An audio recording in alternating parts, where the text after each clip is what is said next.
Have you ever wondered why your prosperity seems stuck, even with so much effort and dedication?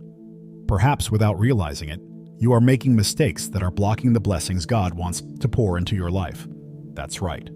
Financial and spiritual behaviors can be the biggest obstacles to achieving true abundance. The most surprising thing is that many of these mistakes are common, even among people of faith. But here's the good news. It's possible to correct these paths and align your actions with the divine principles that release prosperity. The Bible is full of wisdom about finances and spiritual life, but only those who choose to apply it will experience the transformative power of these truths. Now, let's look at the 10 major mistakes that might be blocking your prosperity. From misguided financial decisions to spiritual attitudes that fall short, ignoring biblical stewardship, and spending without purpose. Many people live without understanding that everything they have is in fact a gift from God, and they are merely stewards of these resources. Spending without purpose, disregarding God's guidance, is like burying the talents He has entrusted to us. Matthew 25:14-30. Biblical stewardship teaches that every penny should be used wisely, whether to meet needs, help others, or invest in the kingdom.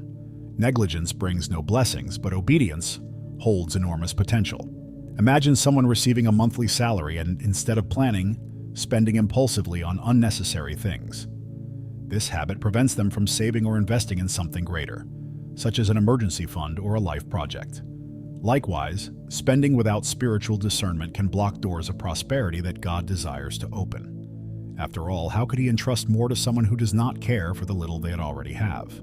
The Bible teaches us, in Proverbs 21:20, "The wise store up choice food and olive oil, but fools gulp theirs down." This verse highlights that financial wisdom is part of God's call for our lives. Planning and saving are acts of obedience, while reckless consumption reflects a lack of connection to divine values. It's not about living stingily, but about honoring what has been given to us. Good stewardship is also a testimony. When we manage well what we've received, we show the world the impact of living according to God's principles.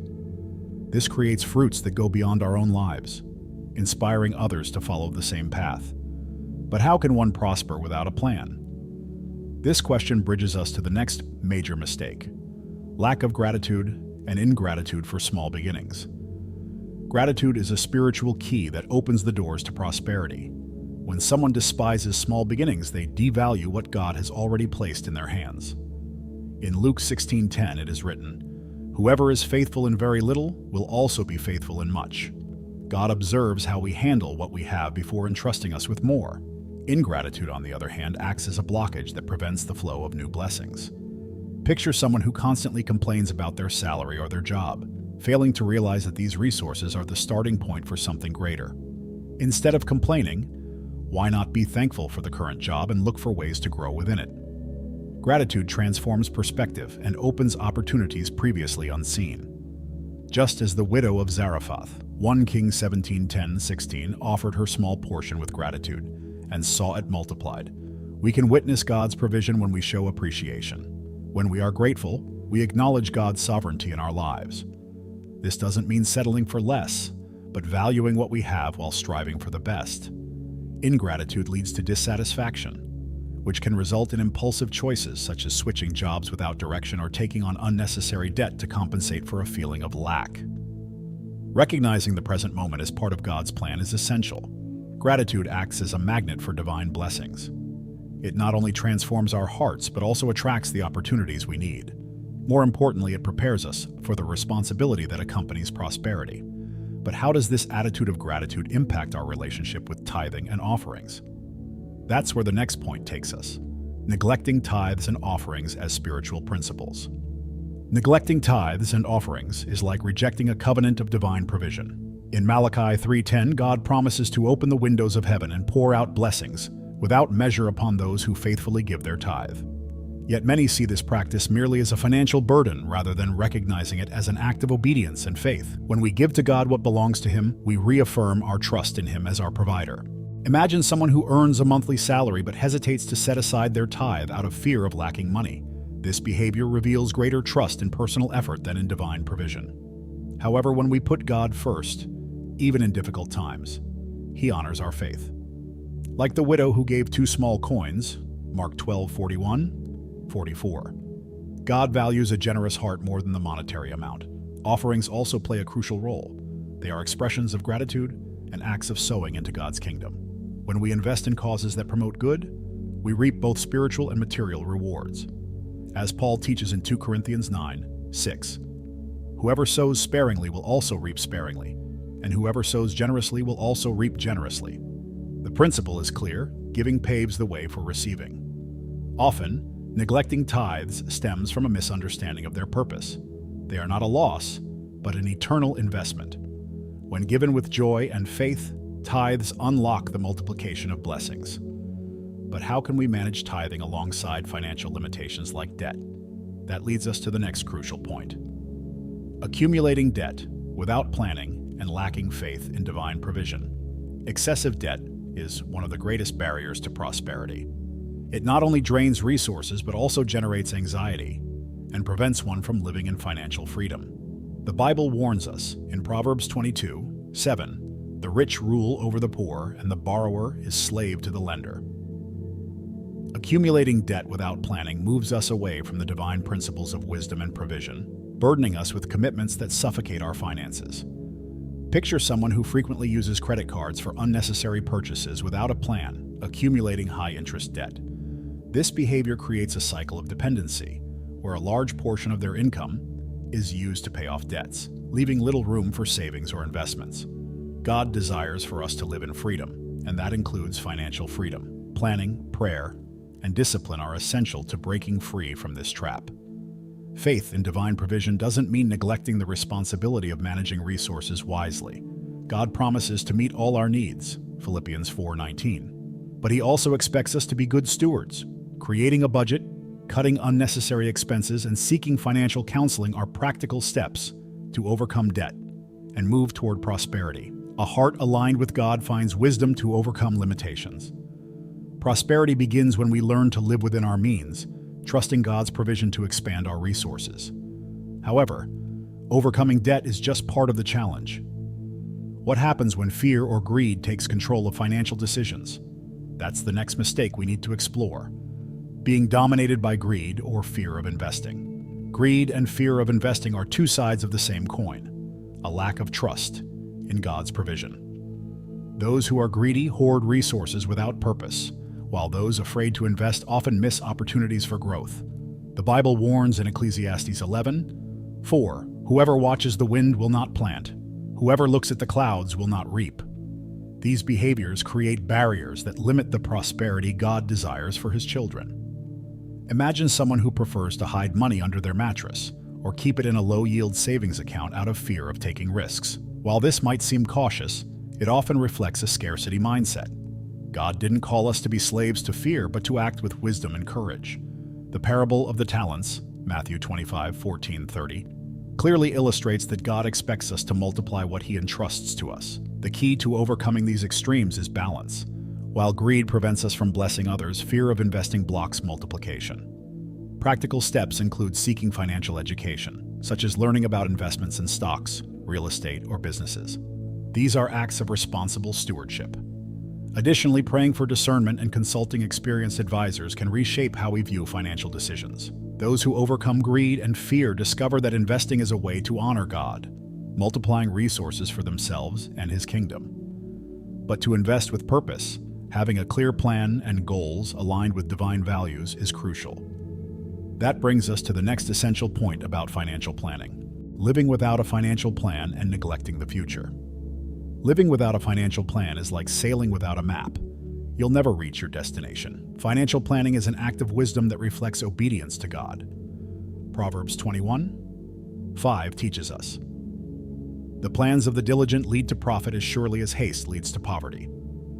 Without a budget, clear goals, and discipline, people are left at the mercy of circumstances and struggle to build a stable future. Picture someone who spends impulsively, without knowing how much money comes in or goes out. While this may seem manageable for a time, the consequences eventually catch up.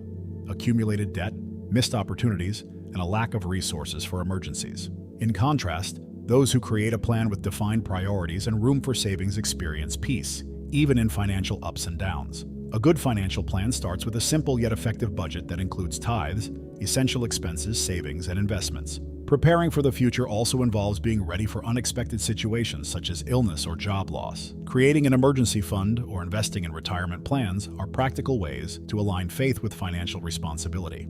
Planning is ultimately an expression of trust in God and His promises.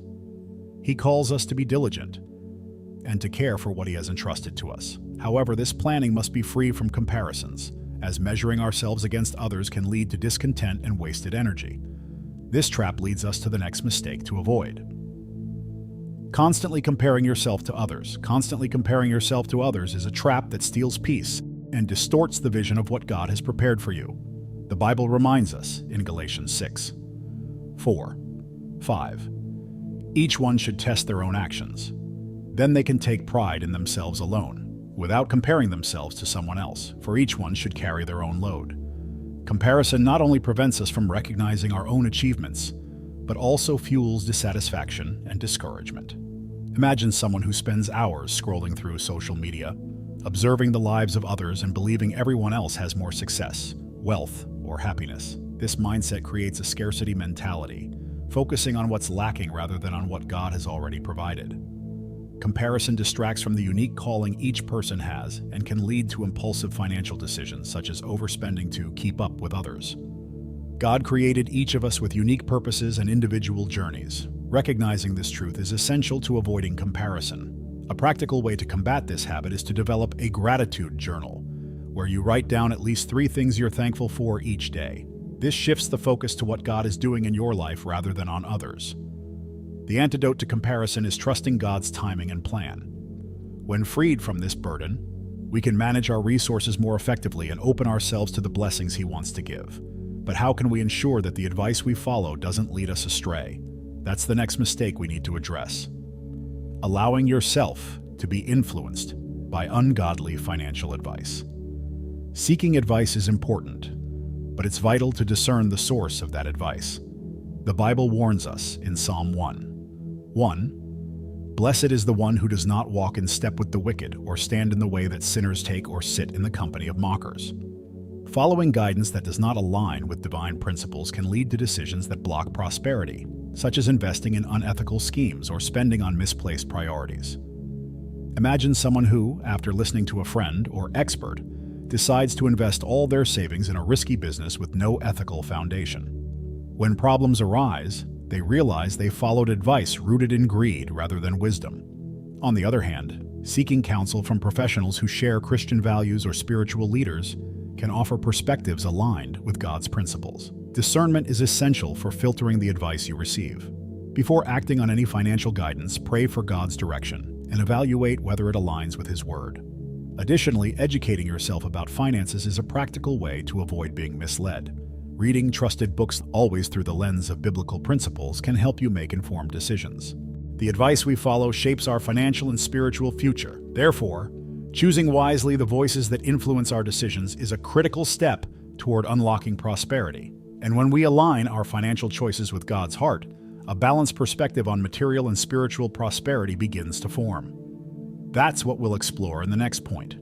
Focusing only on material prosperity and forgetting the spiritual. Focusing solely on material prosperity is like building a house on sand. It may seem stable, but it won't withstand life's storms. Jesus reminds us in Matthew 6:33, "But seek first His kingdom and His righteousness, and all these things will be given to you as well." When spirituality is neglected, material wealth can become an idol, pulling people away from God's true purpose.